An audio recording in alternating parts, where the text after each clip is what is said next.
Hola, hola, gracias por estar sintonizados con el canal del Colombiano, porque siempre les tenemos novedades interesantes. En el día de hoy nos acompaña Hernán Cadavid, representante a la Cámara de Antioquia por el Centro Democrático. Lo quisimos traer porque el Centro Democrático esta semana, bueno, ya hace unas semanas, está con muchas noticias y muchas posiciones que tomar. De hecho, lo he visto usted muy preocupado por la situación del Centro Democrático de cara a las elecciones. El atentado contra Miguel Uribe y la condena contra el expresidente Álvaro Uribe. ¿Ustedes sienten que detrás de eso hay como una confabulación? A veces uno lee los mensajes del presidente Álvaro Uribe y él como que sugiere que hubiera una confabulación, como un deseo de sacar al Centro Democrático del escenario electoral. Cuéntenos un poco qué están pensando ustedes allá adentro. Doctora Luz, muchas gracias a usted, al colombiano, por supuesto. Nosotros sabíamos desde el año 2022, inclusive antes de la elección de Petro, que si él iba a ser el presidente, el único partido que iba a asumir la oposición de principio a fin iba a ser el Centro Democrático y que eso iba a asumir un costo. No sabíamos que a este nivel tan impresionante, cuando inclusive está de por medio la vida de nuestro compañero Miguel Uribe, que sigue luchando en una cama por recuperarse. ¿Sienten que la situación de Miguel Uribe hoy, el ataque a Miguel Uribe, es un costo que pagaron por ser oposición? Absolutamente. Ese y más, porque además tenemos alertas muy serias de atentados y amenazas contra otros compañeros de este partido. Eso no está sucediendo con nadie más. Porque, Luis María, nadie más ha enfrentado al gobierno como lo hemos hecho desde aquí. Hemos presentado la alerta desde que plantearon el pacto de la picota que hoy configuran con los beneficios a los presos en las cárceles de Colombia, lo que sucede con Itagüí y muchas otras expresiones. La amenaza, el costo, lo que estamos pagando es efectivamente enfrentar a Petro. Pero es una acusación demasiado grave. Que sostenemos además. Prácticamente usted está planteando, o yo no sé si yo estoy elaborando más allá, que habría una responsabilidad de parte del gobierno o del Estado en el atentado contra Miguel. Claro, él es el responsable político. Petro es el responsable político de las situaciones que hoy estamos enfrentando, de la situación que vive Miguel Uribe, de las amenazas a los otros compañeros del partido. Por supuesto que cuando él era oposición, lo único que hizo fue crecer y proyectarse políticamente versus la oposición que él ha tenido, que somos nosotros, que hoy nuestro compañero está en una cama. Presidente Uribe está enfrentando una situación judicial donde el que se declara víctima es su ministro de Justicia. Compañeros nuestros tienen amenazas serias directas de grupos armados. Ellos son los responsables. Y ni qué decir de la desatención en materia de seguridad de Miguel Uribe, que ha quedado claramente denunciada. Bueno, entonces ahí precisamos un poco. Solamente también para decir, muchas veces otra oposición también sufrió en otros gobiernos, hay que decirlo. Seguramente, pero en este... Pero exacto, entonces para venir ahora acá, pues eso, solo para no decir que es el único momento en que la oposición ha sufrido. Pero ya en esto, lo que usted plantea es más una responsabilidad, una culpabilidad de carácter político. Político, pero además, aquí hay que decir, las oposiciones en los últimos años habían adquirido garantías, independientemente de si fue el gobierno Uribe, inclusive con toda la algidez, hasta en el gobierno Santos. Nunca supimos que era un nivel de estos como llegar a este tipo de atentados. En el gobierno Duque, ¿qué no hicieron? Crecieron, hasta se viabilizaron políticamente con todas las garantías de Pero bueno, eso es la democracia. La idea es que pero hoy se rompió. Hoy se rompió. Hoy estamos en un asunto absolutamente diferente. No se le puede olvidar a la opinión pública. Cuando pasa el atentado de Miguel Uribe, ¿cuál fue la primera reacción del presidente de la República?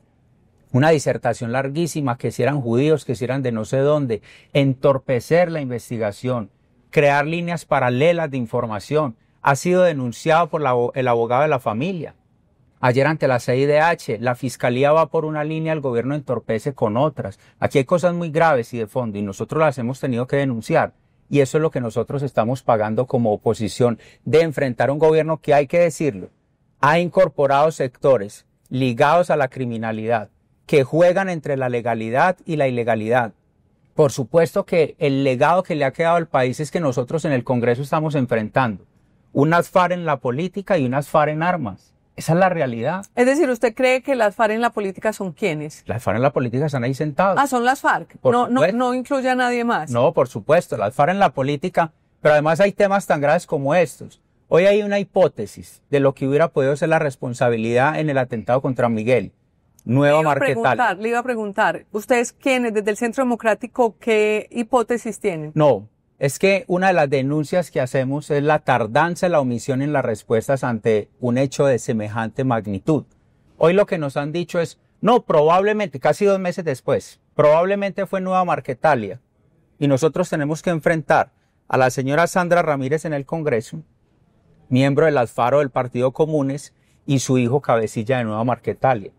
Entonces le dirán a uno, le dirán a uno, ¿quién es el hijo de Sandra Ramírez? Un alias no sé qué Lobo, el segundo al mando de Nueva Marquetalia. Entonces alguien dirá, no, pero es que las responsabilidades penales son individuales. Yo creo eso. Pero uno no puede perder de vista lo que ahí está sucediendo. Entonces, por un lado recibimos el ataque de estos sectores en el Congreso. Y por el otro lado, familiares suyos, gente ligada al mismo partido, a esa expresión de ilegalidad, pues pueden ser los responsables del atentado a Miguel Uribe. Lo que le ha quedado al país es la combinación de la política y las armas. A nosotros no nos cabe ninguna duda de eso. Muy drástico ese diagnóstico, pero habrá que ver qué pasa con la investigación, que comparto con usted de pronto. Yo no recuerdo bien los tiempos, pero hace unos años nos habíamos dado cuenta que la Fiscalía tenía nuevas herramientas tecnológicas que le permitía hacer las investigaciones mucho más pronto. Lo del fiscal Pecci, yo no sé cuánto se demoró, este fiscal paraguayo que mataron en Cartagena, eso fue en volandas que dieron con los culpables y con otros casos. Entonces uno no entiende por qué en este caso como que no hay tanta claridad desde el principio. Ni celeridad ni comunicación. Nosotros no le estamos pidiendo a la Fiscalía salga y hable de las líneas de investigación pues para develarla. Pero no pueden pasar 2 meses sin que sepamos que lo único que han hallado son unos sicarios de Bogotá y punto. Y uno que se les fugó ayer del ICBF y no pasa nada. Yo quisiera ver lo que estuviera sucediendo si le hubieran lanzado una piedra a un dirigente de la izquierda en Colombia. No que hubiera sufrido lo que ¿Qué habría pasado? Paralizan el país, lo queman, bloquean, prenden la justicia, queman la fiscalía. Todos sabemos cuáles son las formas. Lo que quiero insistir de fondo aquí es, claro que es el costo que asumimos por estar enfrentando un gobierno que evidentemente pactó con los criminales para sostenerse y llegar al poder. Pacto de la picota es la configuración de eso.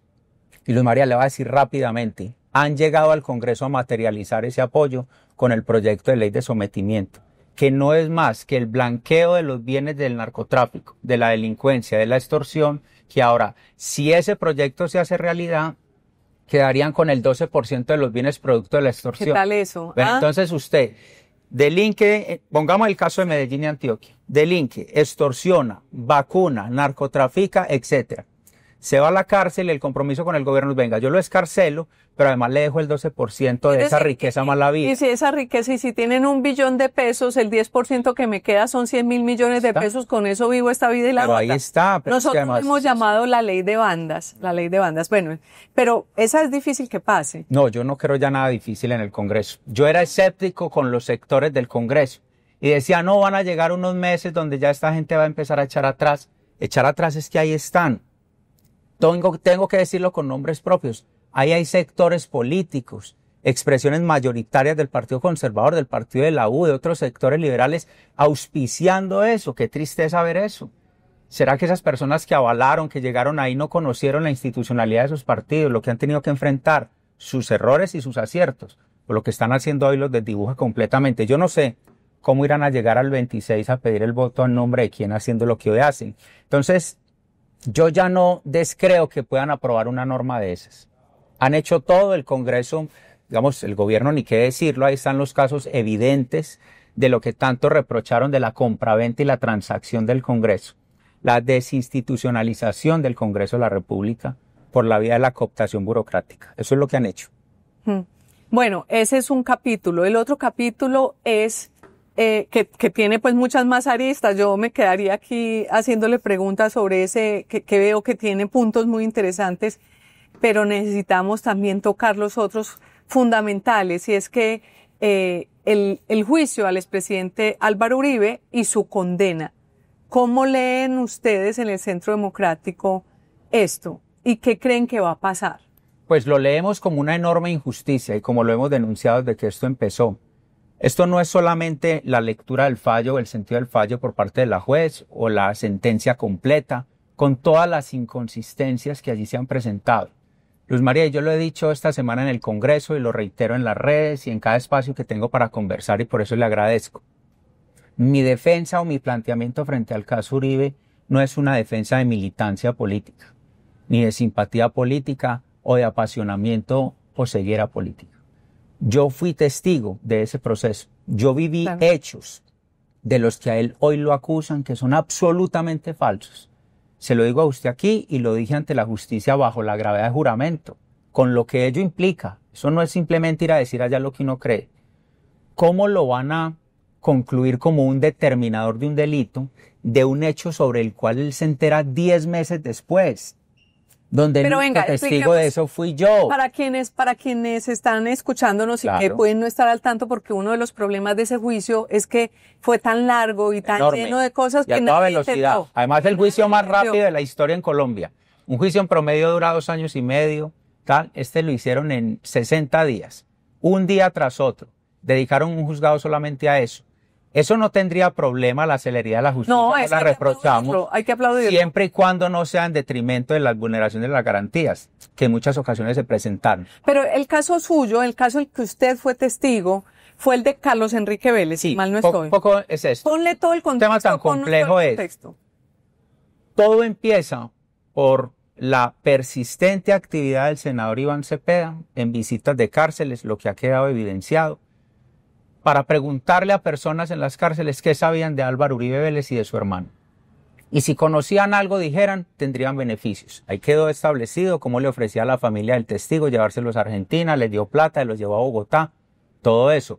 La juez dice que eso es una actividad loable, que eso no tenía problema. Pero si lo hacía Uribe, algo similar es compra de testigos. Y en una de esas actividades del abogado Diego Cadena, indebidamente, hay que decirlo, entregó unos recursos a un preso en una cárcel del Valle del Cauca. 38 millones de pesos es lo que se calcula. Unos dicen que sí, otros que no. Más allá de eso, esa responsabilidad de él. Sobre Uribe.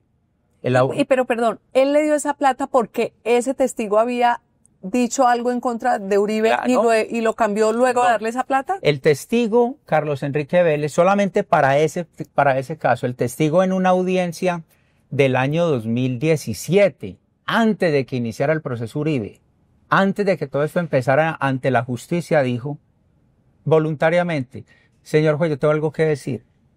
Es que el señor Iván Cepeda vino a esta cárcel a ofrecerme beneficios si esto y esto y esto. Luis María, en un proceso totalmente diferente. No se había iniciado todo este litigio, el señor lo dijo.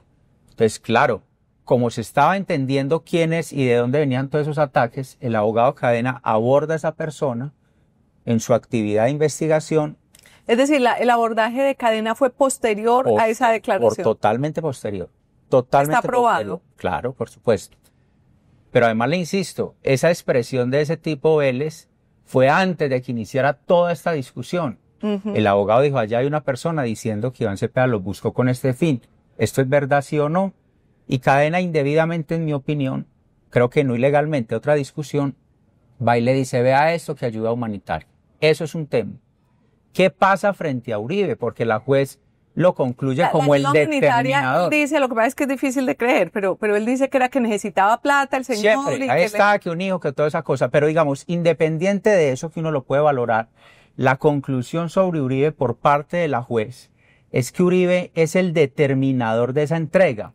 Porque es que en realidad nos detenemos en este. Primero, porque usted es protagonista y nos puede contar el detalle. Sí. Y segundo, porque ese realmente es el caso como más complicado dentro del expediente. Y entonces, 10 meses después de ese hecho de Cadena y Carlos Vélez en esa cárcel del Valle del Cauca, 10 meses después, el abogado Cadena busca a Uribe en Bogotá.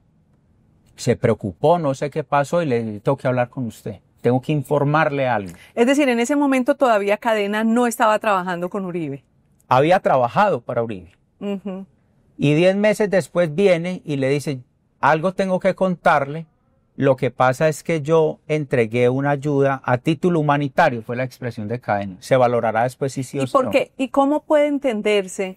Porque si uno ve a Cadena muy presto pidiéndole al expresidente Uribe permiso para ayudarle a Monsalve en una acción legal, y el presidente Uribe y el expresidente Uribe le dice, ¿cómo es? Proceda, doctor Cadena, que usted ha hecho las cosas bien. Si eso se lo pregunta por un hecho, sí. ¿Por qué se iba a demorar tanto en hablarle de un hecho que sí parecía irregular? Yo tengo una interpretación que no la atribuyo a la verdad. Creo que Cadena pensó que esas ayudas no iban a tener trascendencia hasta que el testigo Vélez, que además quiero decirle, fue condenado porque hizo condenar a una ex esposa por falso testimonio. Ah, ok. El antecedente es decir, él ya tiene esa práctica. Entonces una mujer, una pareja lo iba a dejar y él dijo, si usted me va a dejar, yo digo que usted participó en la muerte de no sé quién. Y la hizo condenar. Y después se descubrió que era mentira. Así es. Ninguno de esos antecedentes valió para... Pero entonces uno dice, entonces el abogado Cadena va y busca al testigo mentiroso para que le ayude a Uribe. Lo que pasa es que, María, en ese momento... Una tragedia. No, replanteo. En ese momento no sabíamos todas esas aristas de Vélez. Luego en la investigación se percibe que había hecho condenar a una expareja, engañándola y llevándola a falso testimonio ante un juez. Todo eso, pero quiero llegar al... Pero entonces, 10 meses después, ¿por qué se lo dice él a Uribe? Yo interpreto que... En ese momento que estaba pasando. Lo que sucedió es que Vélez empieza a extorsionar a Cadena y le dice, o me da más plata, o yo digo que usted vino a decir esto y esto de mí. Ajá. Pues Cadena se alerta y viene y le dice a Uribe, no, vea, presidente, es que hace 10 meses yo hice esta plata, pero eso no tiene ningún problema. Llego al punto Uribe. Este es el punto central, porque a él lo están condenando como determinador de ese hecho. Es decir, como si Uribe hubiera ordenado que Cadena entregara esa plata. Ajá. Y bueno, y ahí... Nadie puede ser determinador de lo que conoce después. Pero, ¿qué papel juegas? Yo juego un papel, y es que en ese momento... Yo era el coordinador del equipo de trabajo del presidente Álvaro Uribe en el Congreso de la República. Y lo he reiterado en el juzgado, en las conversaciones. Uribe tiene una práctica, no tiene una conversación sin un testigo. Para uno poder sostener en público lo que se habló en privado. Nunca una conversación con una persona solos.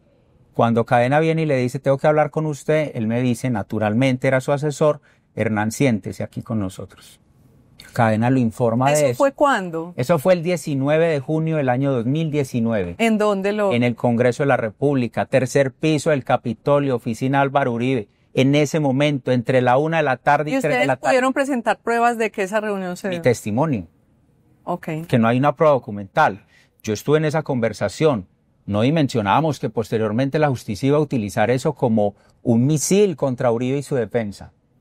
Posteriormente, y llego a este punto, es que eso es un tema denso, pero vengo a este punto. ¿Y qué le dijo el expresidente Uribe en ese momento, senador? En ese momento le dijo a Cadena? Le dijo, si usted a mí me pregunta sobre eso, o me hubiera pedido una autorización sobre eso, yo no se lo dejo hacer, no se lo permito. Tengo esas palabras acá, de esa reunión. No, tranquilo, presidente, no pasa nada, no pasa nada, no pasa nada, mira. Entonces la justicia utilizó eso. Es decir, en ese momento eso no era problema. Pues no era problema. Solamente vino a advertir, pero no estaba el tema en Exactamente, es correcto. Ya luego la justicia dice, no, es que Uribe es el determinador de eso. Pero bueno. ¿Por dónde? Usted es un testigo, creemos en usted, pero ¿por qué la justicia va a tener que creer en alguien que es subordinado de quien está siendo acusado? Porque no se entienden los testimonios por subordinación, sino por la veracidad y la confrontación de los testimonios.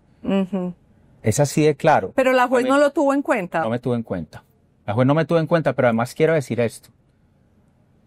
Cuando la juez determina las pruebas de este juicio donde condenan a Uribe, y la defensa dice, Hernán Cadavid es importante para este episodio, la juez dice, no es importante, ¿para qué me lo van a traer si yo ya sé qué me va a decir?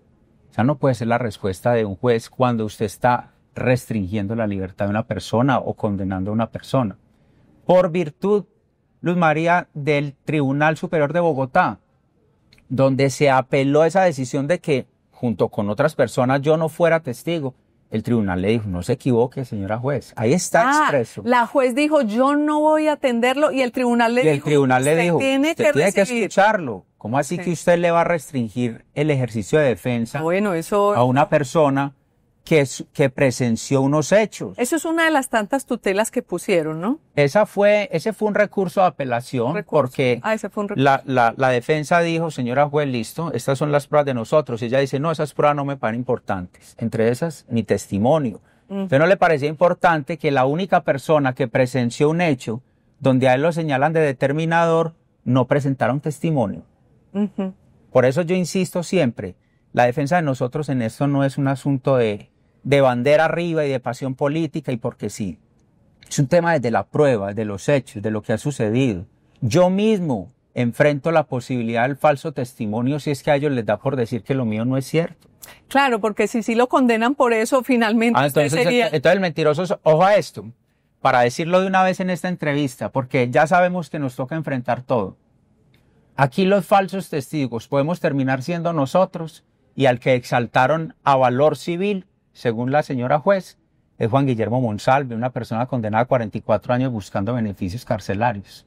Entonces, él tiene valor civil, pero lo de nosotros no importa. Bueno.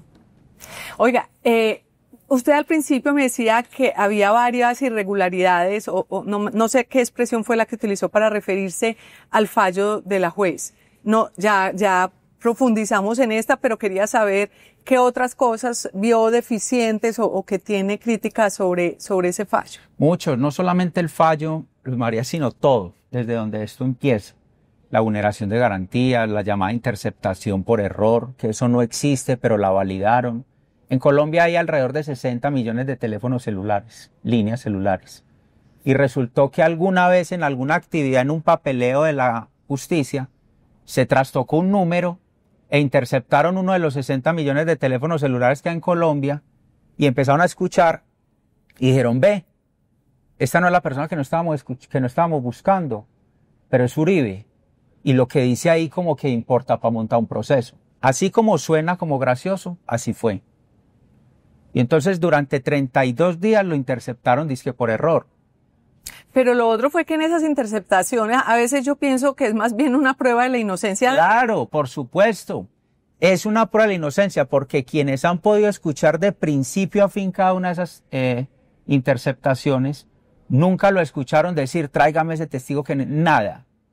Pero las validaron y las convirtieron fragmentadamente en este punto cuando dicen, sí, doctor Cadena, proceda que usted hace las cosas bien. Cogen esa parte. Que se refiere a Juan Guillermo Monsalve. A ayudarle a Juan Guillermo Monsalve en un recurso legal que él pidió que le ayudara a un concepto. Pero además reitero, cuando Cadena llama a Uribe. Pero entonces eso lo extrapolan al caso de Vélez. También. Como para decir, es que Uribe le había dado más o menos autorización. Claro, pero además cuando cortan el pedacito, si uno lo escucha completo, que no es largo, dice, hágale adelante que usted hace las cosas bien. Si él está pidiendo seguridad, que era uno de los pedidos de Monsalve, ¿no? Para decirle, no, hágale que yo voy a hablar, pero deme seguridad. Si está pidiendo seguridad, que se la pida a la corte. Entonces eso está muy mal. ¿Qué delito? Si él está pidiendo seguridad, doctor Cadena, que se la pida a la corte. Y lo del recurso legal, si es legal, pues mírenlo a ver. Ya Cadena, para los hechos, para lo que importa, ya Cadena había tenido la conversación con Monsalve, parecido a lo de Vélez. Primero hacía y después informaba. Y la justicia dice, el determinador, es decir, el inicio de la acción, quien empuja a Cadena que haga eso es Uribe. Pero si toda la prueba ha demostrado que eso no es así.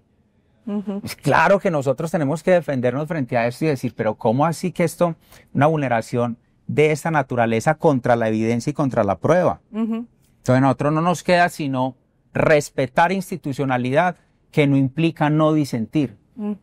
Porque, no debatir el fallo. Por supuesto, porque es que a uno le dice, está acatado. No acatarlo sería ver a Uribe volándose de Colombia. No acatarlo sería a verlo ausente en las audiencias. No acatarlo, verlo sería insultando, denigrando, teniendo una barricada, prendiendo palo quemado los juzgados. No nos van a ver hacer eso nunca. Pero lo que no nos pueden pedir es que no podamos hacer un disenso de un fallo que consideramos abiertísimamente contrario a los hechos. Bueno, ahora que viene, estamos grabando esto el jueves por la tarde, previo a al fallo ya de la juez del monto de la pena. Así es. ¿Qué va a pasar? ¿Usted qué ve? ¿Al presidente Uribe, al expresidente Uribe preso o no en la cárcel? ¿Qué va a pasar en la segunda instancia? ¿Cuál es el panorama? ¿Van a apelar a organismos internacionales? Nosotros tenemos que recurrir a las instancias que son las dadas por la norma en esto, es la apelación ante el Tribunal Superior de Bogotá, teniendo la esperanza que comprendan la evaluación de las pruebas en su totalidad. Pero además, que si cárcel no cárcel, qué paradoja, y se lo tengo que decir humanamente, qué dolor para nosotros ver en el Congreso esta semana a Uribe recibiendo un anuncio de condena, con una fiscal pidiendo 18 años de cárcel porque ellos creen que él es... 9, pidieron 9, creo. Yo creo que más, pero más allá de eso es que ni esta etapa deberíamos estar y ver esos sectores de las FARC ya riéndose y desafiando. Es decir, le voy a contestar su pregunta, pero no puedo dejar de tener en cuenta que este no es el país que uno quiere. No puede ser que usted tenga allá esa impunidad burlándose, que él derrotó y le impidió que llegara al poder por la vía de la violencia, y a él sufriendo una condena cuando todos esos sectores radicales han contribuido a eso. Cuéntenos un poco de esa escena. Eso fue, el lunes fue la lectura del fallo, el martes hubo sesión. Sí, claro. ¿Y usted sintió la risa, No, claro, por supuesto, pero además muchos sectores desde la política, que es un precedente de lo que no se debería hacer. Y yo se lo quiero decir, por lo menos en nuestra formación, en nuestra visión. Yo soy un absoluto contradictor del gobierno, pero yo no me disfruto una condena si no la tienen que recibir. Es decir, la judicialización de la política no es el camino para Colombia. Lo que no pueden zanjar en la política o en las urnas, entonces han encontrado la vía de la justicia para hacerlo. Claro, desafiantes, burleteros, vimos todos a Timochenko, vimos todos a Sandra Ramírez o Griselda Lobo, porque yo al final del día no sé cuál es el nombre real y cuál es el alias, y se lo digo sin ironía, se lo digo de verdad.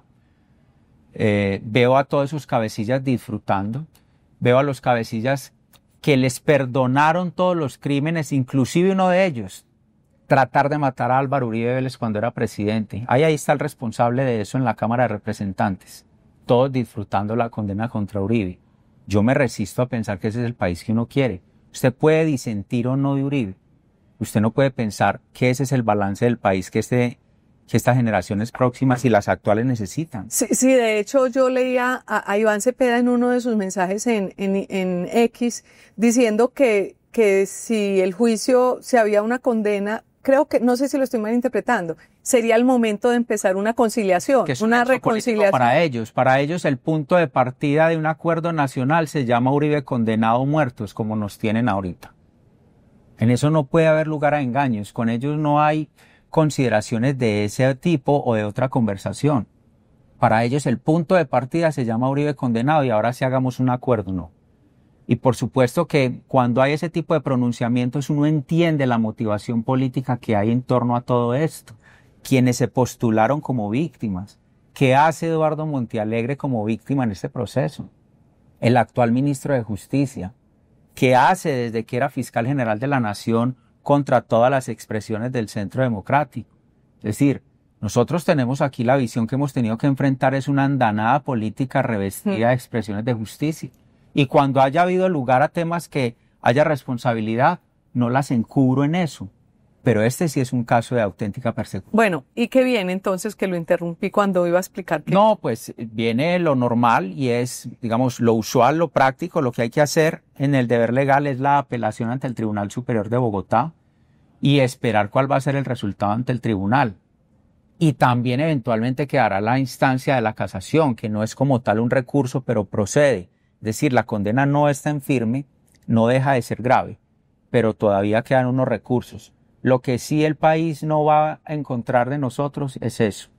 Ni fugas, ni destrucción de la justicia, ni vamos a quemar el Palacio de Justicia, ni le vamos a ir a meter candela a los juzgados de Palo Quemado. Nosotros tenemos que hacer un esfuerzo, aún en medio del dolor, con Miguel Uribe en la clínica, con el presidente Uribe en una condena, tenemos que hacer un esfuerzo por institucionalizar a Colombia. Y bueno, tiene que ser un propósito de nosotros cuando al frente tenemos un gobierno destruyendo y socavando instituciones. Entonces le iba a preguntar del gobierno, porque ya pues vamos bastante adelante en el tiempo, pero que quisiera, porque hay dos temas, entre muchos otros, porque sí, este país todos los días los temas son de coyuntura, pero hoy particularmente está el tema de la reforma a la salud y del presupuesto. Entonces quería preguntarle, ¿cómo vio ese decreto que prácticamente para algunos especialistas es aplicar la reforma a la salud por detrás, saltándose al Congreso de parte del presidente Gustavo Petro? María, eso es un rasgo dictatorial. Yo creo que las dictaduras no son solamente las de África o la dictadura Maduro con esas consolidaciones, pero cuando usted el Congreso le dice no, lo que usted no puede hacer es crear una curva para evadirlo e imponer lo que usted se propone. No puede ser que a usted solamente le sirva lo que usted propone, y si no, entonces el establecimiento de las cosas es ir por un decreto. El tema es mucho más de fondo. Ningún decreto ni ninguna norma aprobada en el Congreso va a resolver la crisis de la salud actual en los términos en que se encuentra. Pero además han dilatado completamente la orden de la Corte Constitucional de efectuarle los pagos al sistema de salud. Han dilatado, solicitan aclaración, recusan una cosa y otra y tienen desfinanciado el sistema. No hay que ser un experto. Cualquier persona que nos pueda estar viendo, los maestros con el sistema FOMAC, que les habían dicho que iba a ser el piloto, están en la destrucción. Les cortaron los servicios de atención en las IPS más importantes, como lo que sucedió en la Clínica Santa Fe en Bogotá hace unos días, aquí en Medellín, en Antioquia. Personas lo padecemos, quienes tenemos familiares del sector de la educación. Es decir, ha quedado comprobado el fracaso del sistema de salud durante este gobierno. Pero aún así lo que dicen... El fracaso del sistema, de la propuesta del sistema de salud. Sí, porque además lo mataron. Porque el otro sistema de salud había funcionado durante 30 años. Pero mire qué importante lo que usted está diciendo, y es que claro que uno siempre quiere más y optimización, pero la gente la trajeron hasta este punto diciendo tenemos el peor sistema de salud del mundo. Nadie sabe lo que tiene hasta que lo pierde. Y cuando los colombianos empezaron a entender que estábamos perdiendo un gran sistema, que no había que sacar plata de nuestro bolsillo para una hospitalización, que los que atendieron en el COVID no tuvieron que hipotecar sus casas, ni vender su casa, etcétera, etcétera. Que por supuesto había tardanzas, pero era un sistema que funcionaba, entendimos lo que estábamos perdiendo. Aquí no hay que pensar ya en Petro o no Petro en lo que está pasando, porque ellos no van a modificar su pensamiento. Nosotros vamos a tratar de corregir o impedir que se implemente la reforma a la salud vía decreto por la vía judicial, que es lo que hemos hecho siempre. Ante la justicia, tratar de bloquear esos decretos y pensar ya en los próximos meses. Faltan 7 meses para la elección del Congreso, 9 tal vez para la elección del próximo gobierno. Aquí lo que hay que pensar es ya cómo se estructuran las bases que permitan la recuperación del sistema y no fracase y naufrague. De hecho, en esta reforma, Andrés Vecino, que es un especialista en salud, sí, mencionaba esta mañana, hacía un hilo diciendo que no debería hacerse esta reforma a la salud. Y uno de los puntos que tocaba, esta reforma a la salud, digo vía decreto. Y uno de los puntos que tocaba era que justo el decreto habla de 6 meses. Como que se tuviera que implementar el último día fuera previo a la ley de garantías. Él pues lo dice desde la salud, pero él puso la suspicacia. ¿Será que algo tiene que ver esto con eso? ¿Por qué de pronto el afán del gobierno, bueno, ya no me lo aprobaron, lo saco rápido, y justo sacarlo antes de la ley de garantías? ¿Habrá alguna relación desde el punto de vista político? La puede haber, por supuesto, para ellos tener una conformación de margen de acción en el gasto público. Es muy probable porque ellos están, cuando digo ellos es el gobierno, están desesperados por caja, por recursos para las elecciones del próximo año. No la están teniendo fácil por su propio desorden. Pero además quiero decir algo, lo que establece el texto de la reforma a la salud, que está vigente la discusión en el Congreso. Es que eso es lo más paradójico. Hoy la reforma a la salud está en la Comisión Séptima del Senado de la República, no se ha hundido la discusión. Claro, lo que pasa es que eligieron de presidente a Miguel Ángel Pinto, y entonces el gobierno puede pensar que se les va a caer la reforma. Ellos pueden pensar que no tienen ahí los números, pero entonces mira el fondo de esto. No tengo números en el Congreso, entonces la impongo por decreto. Eso es lo más peligroso que puede haber. Hoy es con la salud, mañana es con cualquier otra cosa. Mañana es, voy a llevar esto al Congreso para los beneficios a las cárceles de Colombia o los del Pacto de la Picota. No me lo aprobaron en el Congreso, lo impongo por decreto. Eso es un antecedente gravísimo. Pero en términos de reforma a la salud, además creo que no habrá lugar a que la implementación de esas decisiones de ese decreto puedan ser establecidas durante el gobierno Petro. Me explico. Toda esa transición del sistema tardaría por lo menos 2 años en términos de aprobada una reforma o establecido este decreto. Aquí lo que hay que hacer, insisto, es confiar y organizarnos. Aquí no hay otra salida para que el próximo gobierno llegue a hacer una reorganización, una derogatoria de todos esos decretos establecidos si es que la justicia no los tomó antes y empezar a refinanciar nuevamente el sistema de salud. Esto no da espera, esto no es una discusión teórica, esto es, ¿pagaron a las IPS o no pagaron? Y si no pagaron, le cortaron los servicios de atención a la población. Decía yo estos días que es que los sistemas no se caen de un día para otro. A los sistemas les empiezan a quitar un ladrillito, otro ladrillito, y cuando menos piensan no se le desploma a Gustavo Petro, sino que se le desploma al presidente al próximo. Es que las grandes crisis se le van a profundizar al próximo gobierno. Bueno, entonces el tema de caja, el tema de presupuesto, que todo tiene que ver, presentaron un presupuesto, otra vez vuelve y juega las matemáticas del gobierno, un presupuesto desfinanciado. Pero el gobierno tiene la idea de que ustedes, el Congreso, tienen que aprobarle una reforma tributaria para tapar ese hueco financiero. Cuéntenos un poco cómo está viendo el Esa la veo difícil. Primero, como usted lo está diciendo, es cierto. Ellos están diciendo, traigo este presupuesto, pero está desfinanciado. Es decir, que para lograrlo, ustedes congresistas me tienen que aprobar una reforma tributaria de más de 25 billones de pesos a 7 meses de elecciones. Quiero ver, ¿no? Quiero ver al Congreso de la República diciendo, trazo estos impuestos a los colombianos cuando me faltan 7 meses para yo irme a las urnas. Ese es el primer obstáculo que va a tener el gobierno. El segundo, casi que incendiaron este país, incendiaron este país por el anuncio de reforma tributaria del gobierno de Duque, que buscaba un monto importante, pero nunca uno como estos. El tercero, ya esa reforma fue hundida en el mes de diciembre del año anterior. Finalizando el año anterior, yo veo con muy pocas posibilidades que ellos puedan financiar ese presupuesto. ¿Qué es en consecuencia lo que va a pasar? Entre otras cosas, que es el gran debate con el gobierno nacional y de fondo. Mientras usted le pida a los colombianos más impuestos, pagar más impuestos, ellos también a la vez aumentan la burocracia. Si ellos le mandaran, el gobierno, un mensaje al pueblo colombiano y dijeran, listo, aquí hay que hacer un esfuerzo en unos impuestos, pero yo voy a disminuir la deuda, voy a disminuir el gasto y voy a disminuir burocracia, y mire yo cómo me amarro el cinturón para que ustedes también hagan un esfuerzo. Por lo que nos está diciendo es, paguen más que yo voy a gastar más. Eso le veo muy pocas posibilidades. Es decir que estos meses, además, con uno de los gobiernos, si no el más, de peor ejecución presupuestal. Tiene un promedio de 25-27% en ejecución. Pide plata y no la utiliza para las obras. El Ministerio de la Igualdad nos vale un platal a los colombianos, ejecutó el 1%. Pero además ha cambiado. Pero ¿estos son cifras de cuándo? Es que... Del año anterior. Todo el año anterior ejecutó solo un 1%. Así fue, desde el inicio. Pero además tiene el descaro de ir a decir, como la Corte le tumbó el Ministerio de Igualdad, no, lo vengo a crear nuevamente. El fondo de todo esto es que gobierno nunca pudo establecer una línea de ejecución clara. Y la excusa es, me traicionaron, entonces lo traicionaron 55 ministerios, que ya ha cambiado, ministros. Lo traicionaron 127 viceministros que ha tenido el 7 de agosto a la fecha. Lo traicionó la ejecución, que es por debajo del 30%. Hay ministerios con el 15%, con el 16%, con el 17%. Pero encima viene a pedir un gran monto de reforma tributaria a 10 meses de acabar el gobierno. Bueno, ya se nos va acabando el tiempo, pero no me quería ir sin la última pregunta.